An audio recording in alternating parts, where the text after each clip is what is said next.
Bonjour les béliers et bienvenue sur votre tirage du second semestre de cette année. Alors, j'ai déjà tout mélangé, donc tout est dans le bon ordre. En dos de deck, c'est un peu quelle est la tendance générale pour ces 6 prochains mois.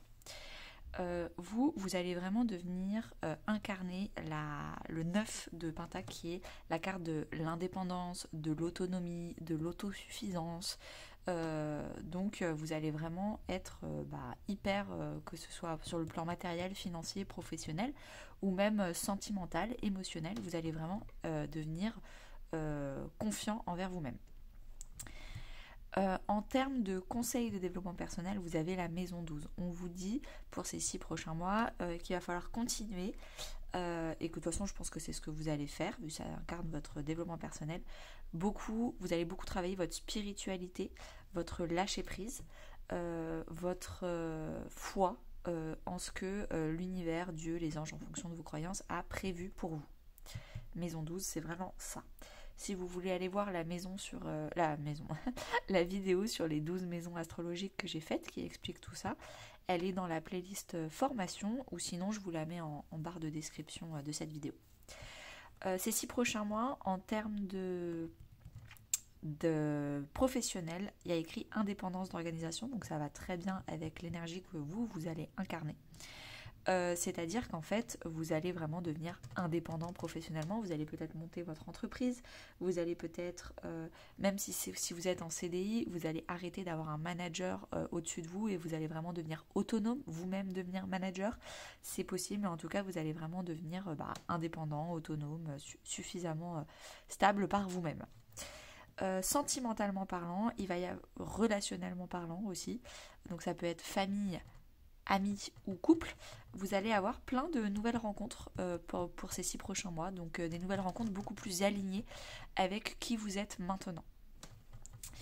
Allez, c'est parti. Je les retourne sans les mélanger parce que j'ai déjà fait le travail.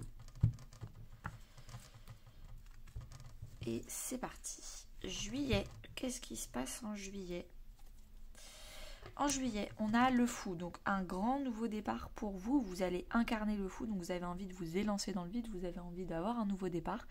Vous avez clôturé avec l'arcane numéro 21, le monde, un cycle potentiellement de 21 ans qui signifiait beaucoup pour votre vie, mais là vous êtes prêt à aller vers votre seconde vie, on va dire.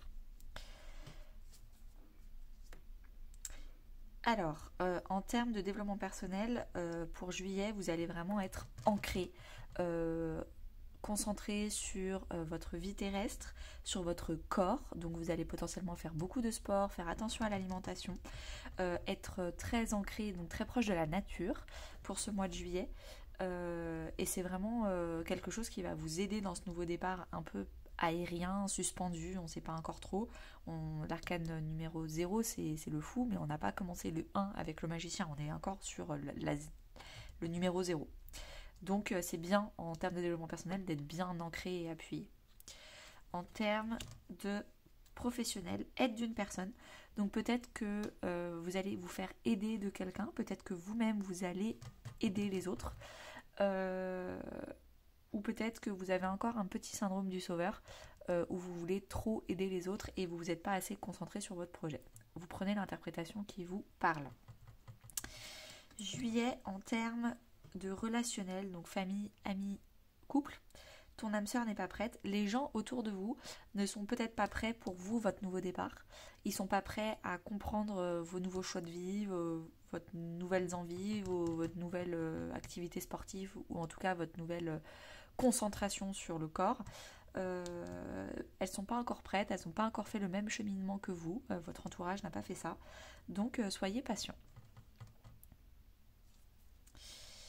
Août, le 2 de bâton, donc vous préparez un voyage, vous vous distancez, peut-être que vous prenez des distances avec certaines personnes ou avec certains gens, certaines situations, c'est un travail par exemple, ou alors vraiment vous êtes en préparation d'un voyage, vous faites des choix, vous préparez le passeport, tout ce qu'il faut, vous préparez, vous voyez un globe terrestre sur cette carte, je vous la rapproche, vous préparez la destination, où est-ce que vous voulez déménager et accomplir cette nouvelle vie, cette deuxième vie qui vous attend. En tout cas, vous êtes vraiment en termes de choix, mais avec les bâtons, c'est la famille des bâtons, c'est des choix concrets. Qu'est-ce que je vais faire? En termes de développement personnel, polarité yin. Donc vous allez énormément vous reposer, être dans l'introspection, la créativité. Vous allez utiliser votre imaginaire. Réceptivité, vous allez accueillir les gens, vous allez peut-être plus recevoir des autres que donner. Il y a des périodes comme ça, on reçoit, on donne, c'est équilibré, on ne peut pas tout le temps toujours donner et être dans le yang. Beaucoup de repos, d'introspection, de spiritualité. Donc après un mois qui était énormément dans le corps, le faire, le sport, l'alimentation, c'est bien aussi, et le fait d'être dehors, dans la forêt, dans la nature, c'est bien aussi le mois d'après d'être beaucoup plus reposé et d'être un peu plus chez soi, tranquillement, en repos, sur son canapé, à faire des siestes. Ça fait plaisir aussi. Alors, formation, apprentissage, pour tout ce qui est professionnel, vous allez retourner en mode élève. Vous allez retrouver un peu d'humilité, hein, arrêter de penser que vous savez déjà tout faire, et vous allez apprendre. Vous allez vous former sur des nouveaux apprentissages, vous allez apprendre. Ça peut tout simplement être de l'apprentissage de vos expériences passées, donc c'est pas forcément ouvrir des bouquins ou suivre une formation. Ça peut tout simplement être une formation comment dire, vous étudiez, vous analysez les résultats que vous avez obtenus ces 6 derniers mois, et du coup vous faites un retour d'expérience et vous apprenez des résultats de ces 6 derniers mois. Donc ça peut être aussi un bilan. Relationnellement parlant, prise de conscience de ton âme sœur. Bon, vous voyez, les gens qui n'avaient pas forcément compris vos choix avant, famille, amis, couple, là ils sont en train de prendre conscience pourquoi vous avez fait ce choix, pourquoi en fait ça vous va si bien ces nouveaux choix, et en fait ils sont dans l'acceptation de votre nouveau vous. Alors, juillet, août, septembre. Le 9 de bâton.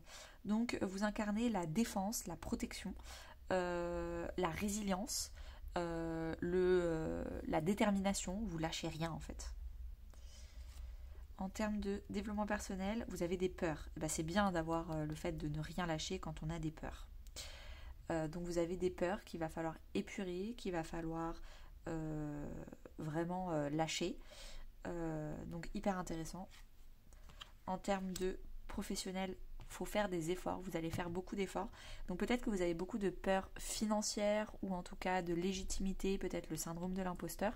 Si ça vous parle, n'hésitez pas à aller voir ma vidéo sur les 5 blessures qui empêchent d'être soi-même, avec la blessure du rejet et le syndrome de l'imposteur. Pareil, je vous mets le lien en description, parce que c'est cette peur-là, c'est cette blessure du syndrome de l'imposteur. Il va falloir redoubler d'efforts, être dans la résilience, déterminé à affronter vos peurs. En termes relationnels, déménagement, changement de ville pour septembre. Bon gros, peut-être aussi c'est ces peurs-là, hein, ça fait peur de changer de tout son entourage, changer de ville, changer ses habitudes, son quotidien. Donc il y a quand même un deuil à faire sur sa vie du passé, même si on a très envie, déjà depuis juillet, d'être dans un nouveau départ avec le fou, ça fait peur, donc c'est normal de ne rien lâcher comme effort. Puis c'est aussi compliqué dans sa vie personnelle et relationnelle. Quand on est en plein déménagement, ça prend beaucoup de temps, beaucoup d'énergie, on est fatigué, de rester consistant, régulier dans sa vie professionnelle, parce que peut-être que ça nous mange un peu trop d'énergie, le fait de faire un déménagement. Octobre. Vous avez le 6 de Pentacle. Donc en octobre, vous allez vraiment faire attention aux donner et recevoir, au yin, au yang. J'ai fait un podcast yin-yang qui est dans la playlist podcast, donc n'hésitez pas à aller la voir. Donc ouais, c'est vraiment, je donne autant de temps à mes amis, aux gens autour de moi que moi j'en reçois. Professionnellement parlant, je fais attention à être payée en conséquence en fonction du temps que je donne. Je fais pas des choses gratuitement tout le temps parce que j'ai besoin d'avoir un bon donner et recevoir. Alors, en termes de développement je recommence. En termes de développement personnel, vous avez inspiration de l'âme, facilité, talent à exprimer. Donc vous êtes vraiment dans la créativité, potentiellement plus dans le professionnel. Vous êtes inspiré par là-haut, par la spiritualité, et suivez vos intuitions, vos envies un peu farfelus, c'est ce qui va un peu vous amener à la réussite et à du coup le fait d'être différent, différente. Ah bah voilà, professionnellement parlant, on parle de concurrence avec la jalousie, donc il faut être différent, différente, et c'est pour ça qu'il faut suivre son intuition, parce que c'est ce qui va vous permettre d'avoir une approche qui vous est propre, qui anime votre âme personnellement, et ça va vous permettre vraiment de vous démarquer des autres dans un océan rouge. Pour ceux qui ont lu le livre des stratégies de l'océan bleu et rouge, c'est vraiment professionnellement parlant, vous avez beaucoup de concurrents, donc il va vraiment falloir ne rien lâcher. Également, il peut y avoir des gens qui sont jaloux de votre succès. Ça peut malheureusement être des gens proches qui sont contents pour vous que vous réussissiez, mais qui veulent pas que vous réussissiez trop, parce que par effet miroir, ça reflète en eux le fait qu'ils ne prennent pas autant de risques que vous, et donc du coup ça leur fait peur par effet miroir. C'est pas de leur faute, c'est juste qu'ils n'en sont pas au même niveau de développement personnel qu'eux. Donc dans ce cas-là, je vous dirais juste de vous éloigner un petit peu le temps qu'ils fassent leur chemin, et ils reviendront quand ils seront dans de meilleures vibrations par eux-mêmes. Relationnellement parlant, tu n'es pas prêt. Donc il y a encore des choses qui sont floues. Vous voyez, c'est la nuit, c'est la lune, c'est pas le soleil, on n'est pas en plein jour, tout n'est pas clair dans votre vie relationnelle. Vous ne savez pas qui vous soutient dans votre projet pro ou pas. Vous ne savez pas à qui il faut donner et à qui il faut recevoir. C'est encore un peu flou. Vous apprenez en fait. Vous êtes en stade d'apprentissage et vous n'êtes pas prêt potentiellement à lâcher des amitiés qui pourtant vous pompent beaucoup trop d'énergie et vous en donnent en retour pas beaucoup. Donc vous n'êtes pas prêt à faire un deuil. Potentiellement le mois prochain vous le ferez. Alors attendez, juillet, août, septembre, octobre, novembre. Ouh, 10 de coupe, magnifique. C'est la famille d'âme, la famille qu'on a choisi de constituer sur cette terre, de s'entourer, donc les amis les plus proches, des âmes sœurs, la personne avec qui on a envie de se mettre en couple. En tout cas, on est vraiment en train de constituer son foyer ultime qui nous fait, qui élève notre âme, on va dire. On s'élève les uns les autres. Alors, en termes de développement personnel, vous avez Uranus. Donc, vous êtes en train de vous libérer. Libérer des schémas familiaux, libérer des peurs, libérer des schémas répétitifs que vous aviez avant. Vous vous libérez. C'est vraiment novembre, de toute façon, c'est le mois du cancer, donc c'est pas non plus étonnant qu'avec le scorpion, un mois gouverné par le scorpion, on va épurer, c'est normal. En termes de professionnel, de vie professionnelle, démarche écrite. Donc, après un déménagement, peut-être que vous êtes en train d'inscrire votre société dans votre nouveau vous, enfin votre nouveau chez vous. Peut-être que vous êtes en train d'écrire un livre. Peut-être que vous êtes en train de faire beaucoup d'administratifs pour faire grandir votre entreprise. En tout cas, il y a pas mal d'écriture à faire. Que ce soit pour vous-même, faire de l'écriture automatique parce que vous avez plein d'idées, donc il faut les écrire dans un cahier, ou que ce soit plutôt administrativement parlant, vous avez pas mal de choses écrites à faire. Alors, en termes de relationnel, adieu la routine, donc vous allez vraiment faire le deuil qu'il fallait faire pour lâcher les dernières personnes qui vous bloquiez dans le passé. Et là, du coup, vous vous envolez. Vraiment, chaque jour est différent. Vous rencontrez des nouvelles personnes. Vous êtes entouré des personnes qui vraiment vous rendent heureuse, quoi qu'il arrive. Donc, c'est hyper, hyper chouette. Dernier mois de 2023. On finit en mystère. La lune. Donc, la lune, c'est la maman, la mère. Peut-être que vous allez devenir maman. Félicitations. Peut-être que vous allez être énormément dans la créativité. Si vous n'êtes pas maman d'un bébé, vous pouvez être maman d'un projet. Donc c'est un bébé symbolique. Énormément de créativité. Vous n'avez pas peur d'aller rencontrer vos émotions les plus profondes. Peut-être que votre maman, vous êtes très proche de votre propre maman. Qu'est-ce qu'il peut aussi y avoir avec la lune? Oui, beaucoup de débordements émotionnels qu'il va falloir apprendre à canaliser. En termes de développement personnel, on a trouvé un équilibre, une complémentarité. Donc il va vraiment falloir déjà apprendre à équilibrer ses émotions, apprendre à équilibrer avec les émotions des autres. Il va falloir trouver le juste équilibre. On va aller voir dans quoi, mais déjà à l'intérieur de soi. Ça m'étonne pas avec la lune qui est une carte très créative que vous ayez le rêveur dans la vie professionnelle. Vous allez avoir plein de nouvelles idées, vous allez avoir plein d'envies, plein de nouveautés dans votre vie professionnelle qui vont fleurir.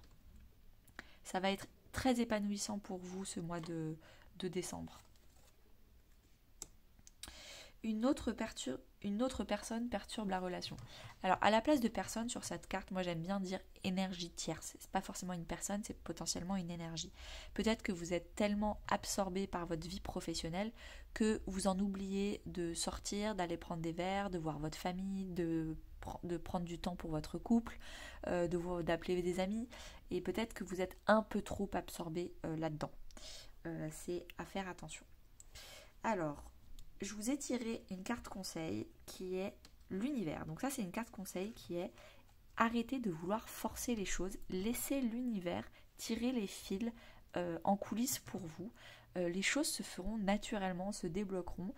Chaque jour, faites le meilleur de vous-même sans forcer. Apprenez à vous reposer, à bien travailler votre énergie yin. Encore une fois, je vous conseille mon podcast Yin Yang, c'est hyper important d'être équilibré yin et yang pour que notre vie soit équilibrée, recevoir et donner par les gens, de l'argent, etc., etc.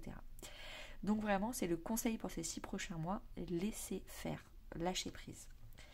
Et merci beaucoup les béliers, n'hésitez pas à liker, partager, commenter, et si vous voulez une guidance personnalisée à 20 €, le lien est en description. À bientôt.